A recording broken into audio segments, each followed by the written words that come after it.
धीरेन्द्र शास्त्री अगर ऐसा कर रहा है ना कि हिंदू राष्ट्र जो बने तो शपथ लेने के लिए, तो मैं ये कह रही हूँ फिर हमारे भारतवर्ष में हॉस्पिटल भी बने ना तो ये हिंदुओं का हॉस्पिटल और ये मुसलमानों का हॉस्पिटल ये जरूर करना कि हॉस्पिटल्स जो बनेंगे ना तो वो पर्टिकुलर कोई मुसलमान हिंदू के में ना जाए और हिंदू कोई मुसलमान के ना जाए। एक तो मानसिक तौर पे वो बीमार है, मैं उसको मानसिक तौर पे बीमार कहती। धीरेन्द्र शास्त्री को मानसिक तौर पे बीमार इंसान है वो, क्योंकि उसको तो सख्त इलाज की जरूरत है और पब्लिक को बीमार कर चुका है वो। लेकिन आप हिंदू राष्ट्र में जोर डालते हो। हिंदू राष्ट्र मतलब क्या? मतलब अलगाववाद, मतलब विरोध, मतलब दंगा।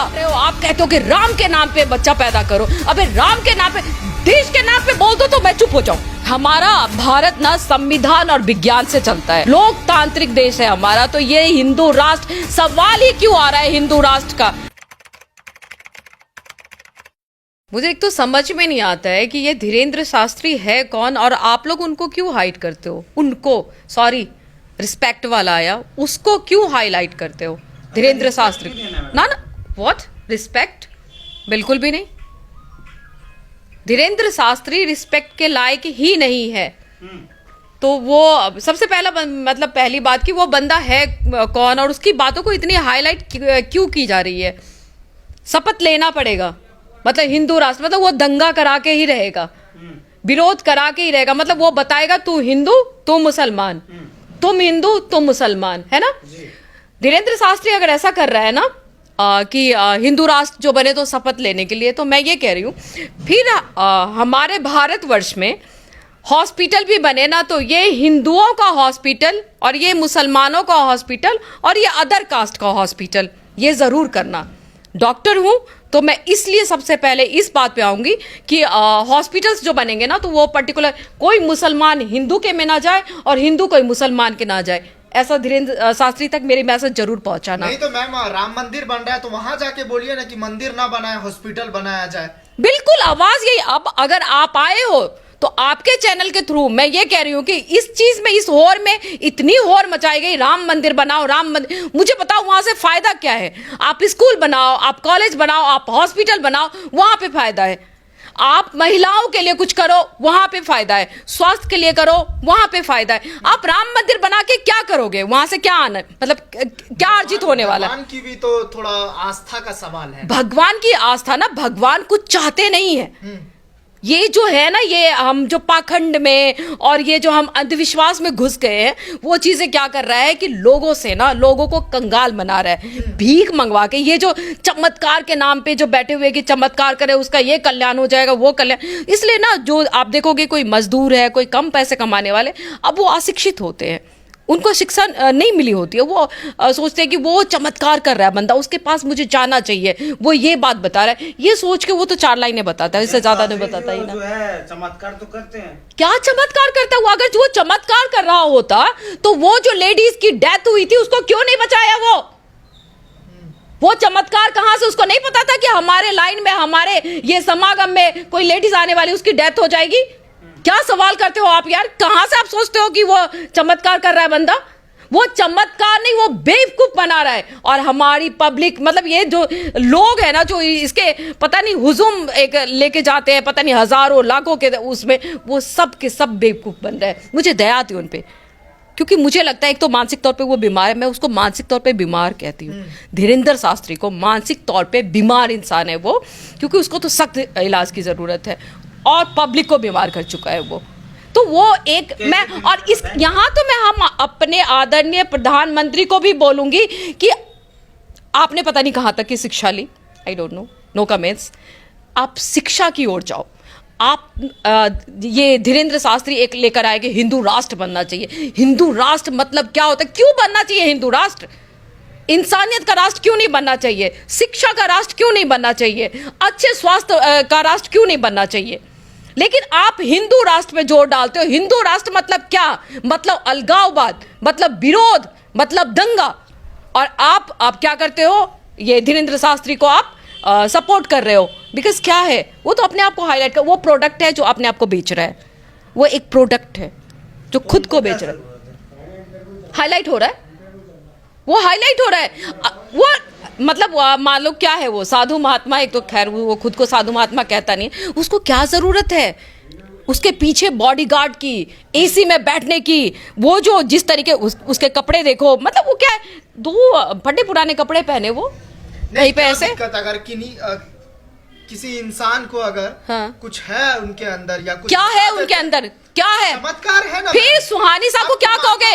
नहीं मानना पड़ेगा क्या? बिल्कुल नहीं, आपकी नहीं बिल्कुल मैं चाहती हूँ, अरे मैं जाइए वहाँ, बिल्कुल मैं बताना चाहूंगी। आपका नाम क्या है? सद्दाम करीमी। सद्दाम जी, अगर मेरी बात पहुंचानी है तो बचाओ, मैं उसके आमने सामने बैठना चाहती हूँ। धीरेंद्र शास्त्री के आमने सामने मैं बैठना चाहती हूँ। मुझे एक दो सवाल है, हाँ। एक दो सवाल। एक को उसी गद्दी पे क्यों बैठता है और वहीं से वो चमत्कार क्यों करता है? हाँ। चमत्कारिक पुरुष है ना, अवतरित हुआ है धरती पे, तो वो कहीं भी जाएगा तो वो चमत्कार करेगा, सिर्फ वो अपनी गद्दी पे क्यों करेगा? सेकंड, वो जिस राम को बुलाता है और उस जो सेना, वो सेना आओ और इसको मारो पीटो, कहाँ मारता है, कहाँ पीटता है, और वो सेना कहाँ है? वो उस अदृश्य सेना से भी मिलना चाहूंगी मैं, ठीक है? राम आओ नीचे। तुम जिस राम की पूजा करते हो, जिस राम को तुम भगवान बोलते हो, उस राम को तुम ऑर्डर देते हो, राम तुम्हारे बाप का नौकर है, ये पहुंचाओ धीरेंद्र शास्त्री तक कि मैं आमने सामने बैठ के कुछ सवाल करना चाहती हूँ। वो श्याम जी के बातों का ना मैम, वो श्याम जी, अरे दरबार, हाँ। जब आप ये सोचो धीरेंद्र शास्त्री के नाम से मुझे नफरत है, तो दरबार कैसे तो जाओ? आपको कैसे उनके बारे में पता अलग चलेगा? बिठाओ उसके से कैसे इंसान उसके को समझेगा? वाईफाई के गद्दी, मैं मतलब जगह तय कर लेती हूँ ना, वो उसको उठाओ ना उसके गद्दी से वाईफाई से उठाओ। क्या दिक्कत है गद्दी में उनकी? वाईफाई कनेक्ट है ना, वहां कहते हैं वाईफाई कनेक्ट है। अरे बताओ, उससे पूछो वाईफाई कौन सा वाईफाई है, कौन सा, मतलब कौन सा वाईफाई जो कनेक्ट है। चमत्कार अगर है ना, तो चमत्कार आप कहीं भी बैठ के करोगे। अगर वो चमत्कार है तो सुहानी सा क्या है, क्या है?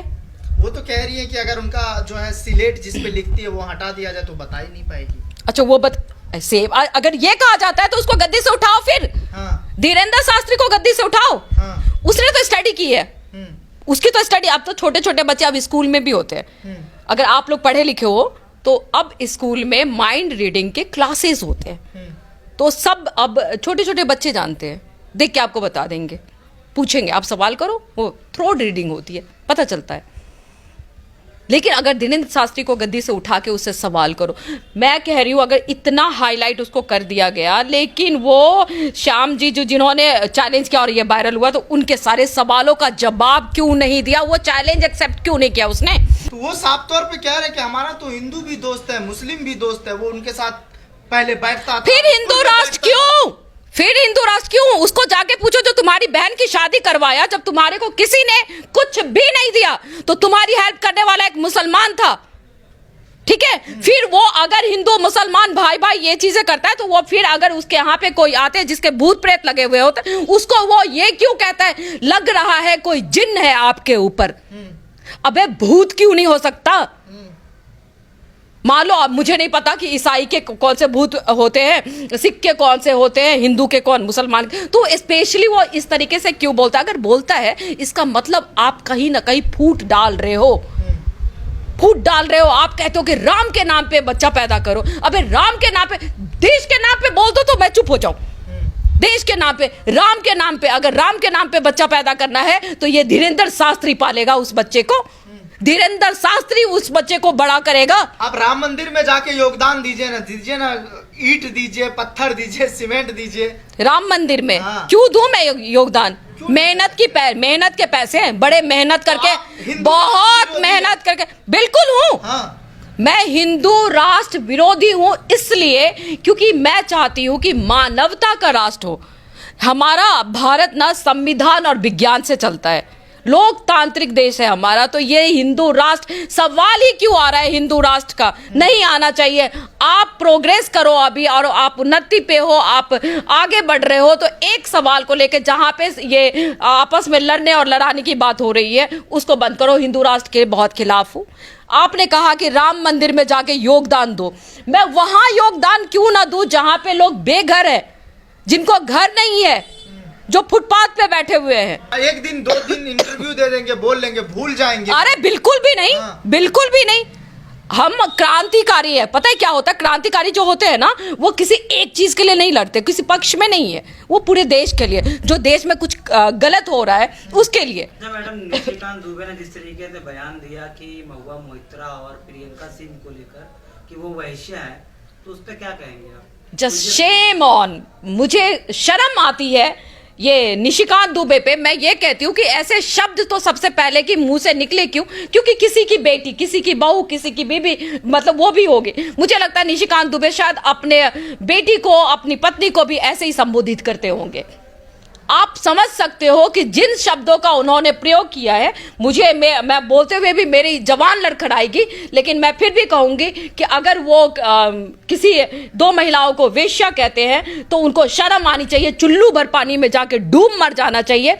आप जाके मैं वो स्मृति ईरानी को कहना चाहूंगी कि स्मृति ईरानी जी, आप कहाँ हैं, कहाँ चुप है? दो महिलाओं को एक पुरुष के द्वारा वेश्या कहा गया है, तो अब आप कहां चुप बैठी है, किस कोने में है? आइए माइक पे चीख चीख के बोलिए कि निशिकांत दुबे, तुम्हारी ऐसी जुर्रत, तुम्हारी ऐसी गंदी जुबान जो तुमने किसी महिला को वेश्या बोला है। आओ स्मृति ईरानी, बयान दो।